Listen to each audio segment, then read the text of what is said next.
ойлағаны дүние, сіз жақсылық нәрсені көре алмай қаласыз. Құдай сондай қылып қояды да адамға. Сондықтан бірінші пайданы емес, жаңағы бұл құлшылық деп түсіну керек. Мысалы мен намаз оқыдым, 20 жыл не пайда таптым деп айтса адам, біз оған не деп айтамыз оған? Денің дұрыс па деп айтамыз ғой. Құлшылық бұл пайда үшін оқылмайды, бұл Алланың әмірі. Біреу маған айтады, мен намаз оқуға желанием жоқ дейді да. Менде желанием жоқ, шындап келсе. Бұл Алланың әмірі, бұл сен желаниең бар ма? Желаниең жоқ па, оған қарамайды. Шындығы сол ғой. Меккеге баруға желанием жоқ деген сияқты. Мальдиваға баруға оған желанием бар. Жоқ, бұл құлшылық. Сіз жаңағы олай не болмайды. Әлбетте барған адам енді не табады? Қажылықпен бірге не көреді? Ол әлбетте тазаланады. Меккеде Каабада оқыған намаздың сауап дәрежесі еселенеді.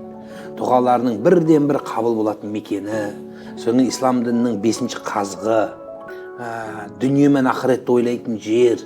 Міне осылай құндығын түсіну керек.